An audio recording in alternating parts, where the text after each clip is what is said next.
présidentielles vont arriver bientôt. Je pense que nit boo ko mënee ëpp ko doole mais da ngay bàyyi ba élection yi jot rek nga gagné ko. d'accord man loolu laa gis. d'accord voilà. su ñu jógee ci cas Barthélémy Diaz ak li nga xamante ni maanaam mooy élection anticipée bu mairie de Dakar par rapport ak remplacement am le 25 août bi ñu jëloon.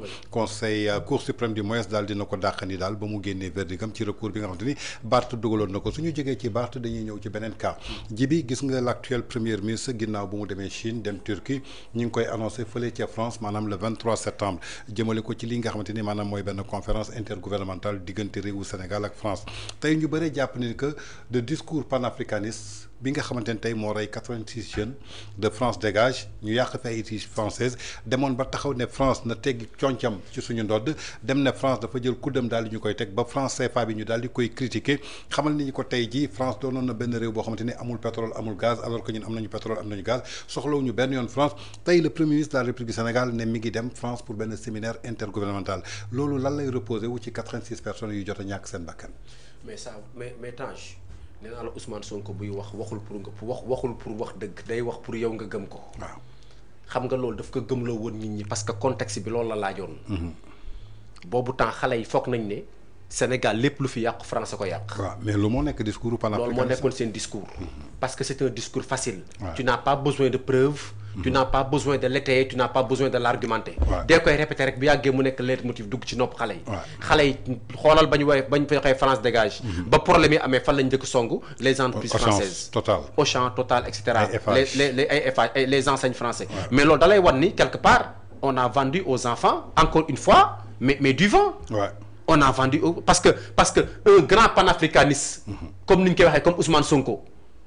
un adepte. Je peux même dire un petit-fils de Lumumba et de l'autre là, comment il s'appelle de Thomas Sankara.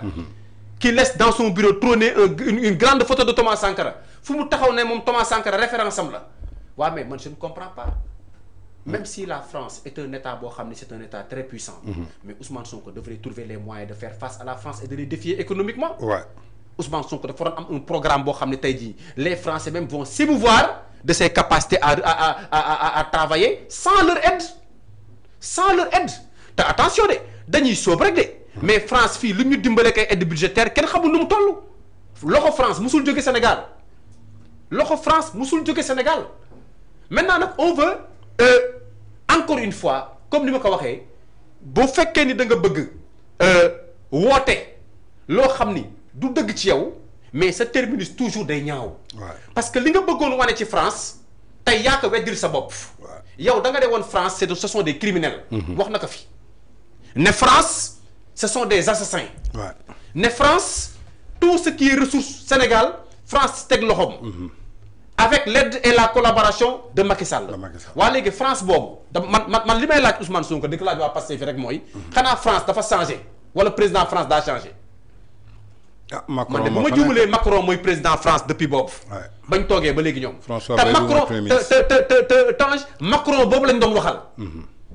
n'est-ce pas. di wax ak premier ministre France. di indexer ambassade France. di indexer les intérêts français. mais Tange ba fii may waxanteeg yow nii la France n'a jamais changé de politique étrangère. non France changé wul politique am de. non France ba tey li mu doon def lay def. ba tey li mu doon wax lay wax. ba tey fi mu tegoon tànkam si économie ak ci finance ak ci relation internationale France changé wul. kan moo changé. ah France de changé wul. France de changé wul. jàll mu ne ku changé. non man kay xam naa daal France changé wul. président ma fa nekk la mu nekkoon ci politique am ci la nekk. la mu nekkoon ci économie ci la nekk. fii laa dégg ay sous-sol ak. ay redressement économique ak ay secteur privé ak. mais Tange. France ba tey li mu amoon ci ressource. ak ni mu ko doon doxalee ak dëkkam fi mu war a jaar. ak politique économique am ba tey fa la teg tànkam. ak relation diplomatique yi muy gérer. ñoom ñoo changé discours vis-à-vis de la France. parce que ñoom ñoo daan toog ba Ousmane Sonko yeggoon na ba si ne micro RFI sax wala France 24 du ma ci wax. fu mu gis dama koy sànni. kooku war naa dem conférence France. non mais loolu jógee na ci yàgg na. mais c'est que mais Tange Ousmane Sonko bu mu ñu jommal aussi. balaa muy nekk président France 24 jëlu ko kër. non c'est que man xam man problème ban laa am Tange le problème de constance man inconstance Ousmane Sonko moo ma choqué parce que lii xam nga lu muy traduire. xam nga ku ne woon am naa programme boo xam ne c'est un programme de souveraineté. mais Tange quand on est souverain. qu'est-ce qu'on va faire en France. ah moom a jaaxal. bàyyi nga fi pays africain mais wax na ko barki dem bi Turquie nee na ko ñun demuñ yelwaani kenn on est des états souverains lépp lu ñuy développé ñoo koy développé. mais mi ngi ñaan partenariat gagnant-gagnant lañ mais mi ngi ñaan. dégg nga li mu wax Erdogan. nee na ñaanul il s'est presque agenouillé. nee na yalwaanu lan la def loolu. c'est-à-dire que quand tu dis dafa sollicité. non mais avec beaucoup d'insistance. mais ñaan la dimbale ko. ñaan la pour que mu defar. c'est la politique c'est la politique de la main tendue. mais Djibi su ma ñëwee ma la je sollicite avec beaucoup d'insistance. loolu du ñaan pour que nga dimbale ma fay sama salaire. mais Tange ku ñuy dimbal du da nga fekk da nga sonn ku ñuy dimbale da nga sonn. waaw Pastef ne nañ loolu du dimbale. mais Tange waa léegi loolu du dimbal d'accord. loolu partenariat gagnant-gagnant non amul problème partenariat gagnant-gagnant la. nañu déglu ren ba déwén xool ba xam Turquie dana def ak ñoom partenariat gagnant-gagnant. Turquie moom du may xaalis. Turquie du may dërëm. musuñu gis Turquie dugal xaalis Sénégal. Turquie moom du may xaalis ñun de liñ fi gis. ay infrastructure la ñu gis yoo xam ne Turquie jàppal nañu tabaxal mën naa ñëw defal la mën naa indi usine courant def ñu def montage financier muy récupérer xaalisam par mois. ñun loolu lañu xam ci Turquie parce que dañu am ay entrepreneurs ñoom. am un taux de chômage bu xaw élevé. dañuy préférer def fii entreprise pour di mën a alimenter seen entreprise nekk Turquie. parce que dafa nekk en crise. wax léegi yow bu fekkee nag yow Tange da nga dem ba France rek. desul lu dul yow. nga delluwaat fa. mais doo dellu si waat ci Sénégalais ne leen France li ma waxoon si ñoom damaa juum. d'accord. man dama jàpp ni c'est ça qui est honnête parce que day tax xam nga lu tax. day tax au plan diplomatique Sénégal am lisibilité. parce que yow mënoo gëmloo panafricain yëpp d'ailleurs man je comprends pourquoi les panafricains là mere Sénégal. parce que de plus en plus le Sénégal se rapproche de la France. et ça c'était ce qu'on a toujours reproché à Macky Sall. le premier ministre pour man warul woon dem ci colloque boo xam ni la France ko organisé wala France lañ koy defee. dafa waroon yem dans les pays de l'Est. ay Russie wala mu yem ay Turquie wala muy dem ay Arabie Saoudite wala mu dem dans d'autres partenaires diversifier le partenariat. parce que moom danaan toog naan France amul benn njëriñ. ñun ñoo ko soxla. en fait France ñu soxla. ñun soxlawuñu France. mais Ousmane Sonko loolu mës a nekk discours am. danoon wax naan France en réalité ñun buñ ko bàyyee sax day am problème. barki dem moo Ndiaye nga tëj ay bases françaises fii. waaye mais Tange gisoo paradoxe bi am entre tëj base française ak ndamoo ni dama war a dem réunion bu ñuy organiser France. mais y a un problème. mais yan risque moo ci nekk yaa ko wax léegi-léegi leaderu parti Pastef di suñu premier ministre dafa doon koo xamante ni musul ñemee li nga xamante ni maanaam mooy discours contradictoire musul ñemee li nga xamante ni mooy vraie critique tey jii soo gisee liberté yi ñu daal di koy bafee fii ku nekk xam ne ni kat France démocratie bu mag la. Emmanuel Macron wax na ni daal di koy mbéj France ngay gis kilifa ñëw génn ñu sotti la farine wala sotti la nen est-ce que tey mi ngi xaar tey ay manifestation fekk ko foofu biir France ñu war ko critiquer tey yan risque la war a jël tax fi nga xamante ni miinul loolu. xam nga nag France amul ay moom dafa miin fu ñu koy defaree tapis rouge. waaw xam nga nag France amul tapis rouge. Tange. France nag moom amul ay policiers yi. président dañ koy saaga jam nit ñi de président dañ koy dóor. non France c'est une grande démocratie. ça c'est le pays de la révolution. c'est le pays des droits de l'homme. bu fekkee ni da nga fay dem. mais xamal ni lépp lu la fa dal aussi yaa ko yóbbee sa bopp. parce que nag attention ñoom xamuñu ay waxuma la président sax. buñ naan kenn du ko tudd sàkkatuma laa nag ay premier ministre. restreinte liberté day amu fa. non loolu amu fa. te bu fekkee ni dafa bëgg dem aussi na xam ni également bi ngi dem ci dëkk boo xam ni ñi nga xam ni ñoom lay fekki. ñoom amuñu ay complexe premier ministre wala ay complexe autorité. yaag ñëpp a yem. na xam loolu c'est le pays des droits de l'homme liberté égalité et fraternité. ñoom le principe de l'égalité là dafa am fu ñu ko teg. c'est-à-dire que il serait même paradoxal. ngay dem France di fa def visite. te doo dégg nit koo xam ne dan la wax loolu met day xaw a metti parce que français yi nag naturellement même sénégalais yi fa nekk ñoom seen bopp bu ñuy waxanteeg président yi dañ dul sax jël gant il te parle directement. tu vois le président français ay français koy interpellé en pleine rue di am ak moom débat ak échange. te dañuy débat. te débat bi du nekk sax débat boo xam day sax basé aussi yeen respect parce que gis des fois wax loo xam sax da koy xaw a jàll baat parce que loolu mooy seen culture. maintenant nag moom fa muy dem. na fexe bu fay dem.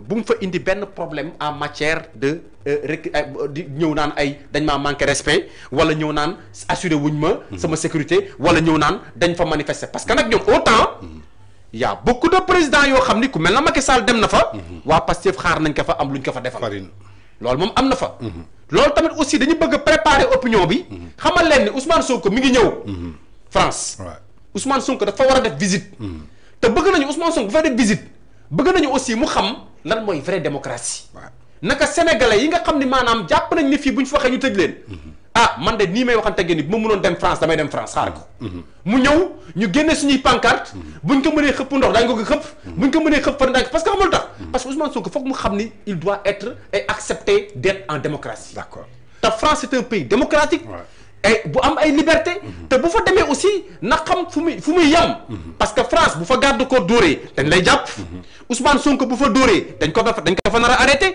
dana fexe aussi ba buñ ko fa sulul benn dossier boo xam ça peut compromettre son voyage. D'accord foofu nag laay yem. tey ci biir loolu li ngeen bëgg a entamer lundi yéen fii nga xamante ne mooy ci organisme internationaux yi gis nañu benn kuréel bu nekk foofu ca diaspora bi muy front de résistance de la diaspora sénégalaise ñoom Cheikh Ahmed Tidiane jiite ko fan yi yëpp gis nañ leen ñu nekk ci benn combat boo xamante ni ñi ngi dénoncé liberté yi nga xamante ne dañ ko restreindre jëm ci liberté Badara Gadiaga gis nga les amis de Farba Ngom est-ce que ñooñu tey moom amul risque boo xamante ni war na mën a jàmmaarloog ñoom ginnaaw bi nga xamante ne tey jii dinañ ko gis ci seen territoire bi nga xamante ni fa lay yeewoo.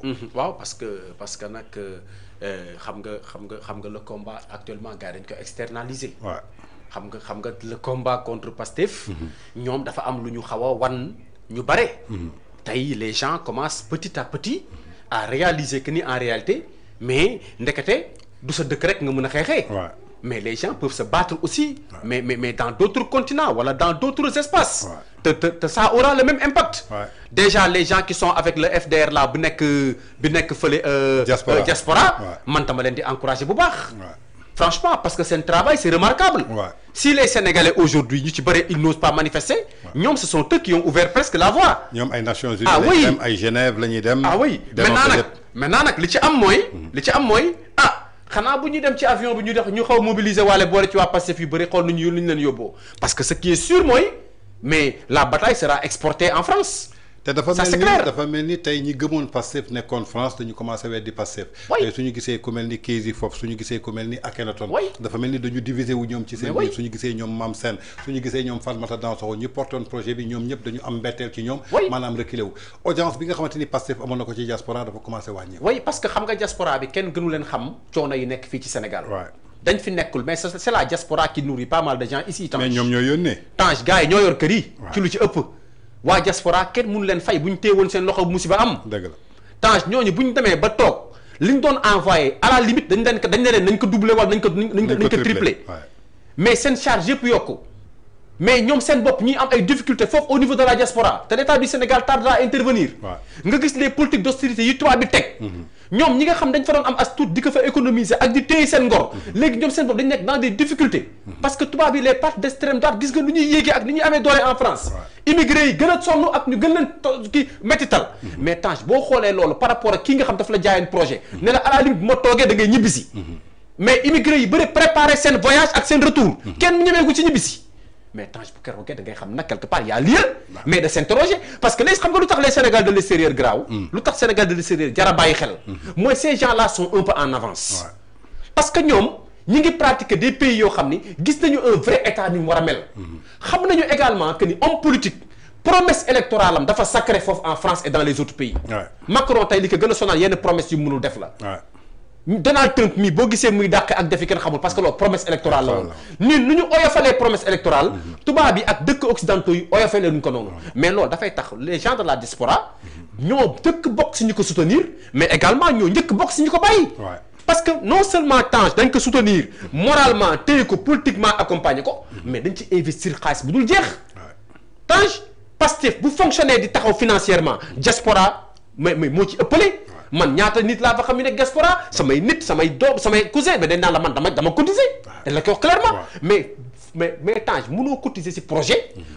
bi agsi au pouvoir lan ko doon xaaree commencé gu ko sax ci 2 ans yow mi ko faloon da nga naan man sama cotisation fan la doon jaar parce que nag ku nekk xam na ne diaspora am fa xaalis yow Tange xam nga ni seen xaalis faruñu ko xaalis diaspora gars faruñu ko 5 euros bi ngay am gars yi faruñu ko un immigré bu jëlee 1000 euros may ko waa Pastef wala mu jël 300 euros may ko waa Pastef mais c'est parce que dafa liggéey sous la neige sous le vent et sous la pluie pour mën a cotiser loolu ça c'est vrai waa léegi bu fekkee ni loolu dafa am ba pare Ousmane Sonko toog waxagul diaspora Ousmane Sonko du wax sax ba tudd waa diaspora c'est-à-dire que gisuma benn programme bu précis bu leer bu mu tegal waa diaspora si koo xam dafa ne leen bu ma toogee yéen ñëpp bu ngeen defe naa di ngeen préparer seen retour ñibbisi dëkk ba ñu liggéey mais xoolal poste de nomination yi xoolal ministères yi xoolal direction yi lan la si waa diaspora yore avec tout ce qu'ils ont fait pour Ousmane Sonko. communication Aliou Sall. mais moom rek nga ciy dégg te nañ waxante dëgg bu dee participation au projet rek. mais man xam naa Pastef ñu nekk ci diaspora bi loo xam lu ñu def Aliou Sall mi def ko.